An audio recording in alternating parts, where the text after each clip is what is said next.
ইস্তেগফার সত্যিই এক অলৌকিক আমল। ফকির থেকে কোটিপতি হওয়া সম্ভব শুধু ইস্তেগফার দিয়ে। ঢাকায় এক গরিব তরুণ, পরিবারের অভাব, সংসারের টানাটানি, কাজ করে কোনো মতে দিন চলে।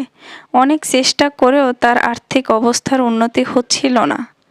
একদিন সে তার এলাকার এক বুড়ো আলেমের কাছে গিয়ে কান্নাকাটি করে বলল, হুজুর, আমার কপালে কি কোনোদিন টাকা আসবে না? বৃদ্ধ আলেম তাকে বললেন, বেটা, তুই বেশি কিছু করিস না, আল্লাহর কাছে মাফ চা, বেশি বেশি ইস্তেগফার কর, দিন রাত আস্তাগফিরুল্লাহ বল, দেখবি আল্লাহ রাস্তা খুলে দিয়েছেন। গরিব তরুণ সেই দিন থেকে নিয়ত করলো প্রতিদিন অন্তত 10,000 বার আস্তাগফিরুল্লাহ পড়বে।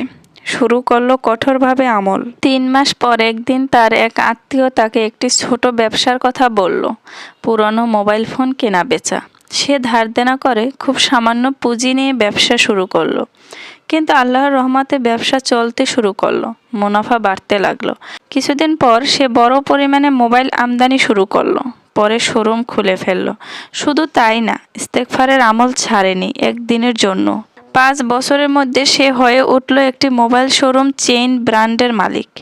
এখন সে কোটিপতি, গাড়ি বাড়ির মালিক। সেই তরুণ সবসময় বলে, আমি ব্যবসার কলাকৌশল জানতাম না, শুধু ইস্তেগফারের বরকতেই আমার কপাল খুলেছে। ইস্তেগফার মানে আল্লাহর কাছে ক্ষমা চাওয়া আর তার কাছে রিজিক খোলা চাওয়া। ইস্তেগফার আল্লাহর কাছে রিজিক চাওয়ার এক মহা অস্ত্র। অভাব অনটনে বেশি বেশি ইস্তেগফার করলে আল্লাহ এমনভাবে রাস্তা খুলে দেন যা মানুষ কল্পনাও করতে পারে না। ইস্তেগফারের সাথে চেষ্টা, পরিশ্রম ও ধৈর্য রাখতে হয়।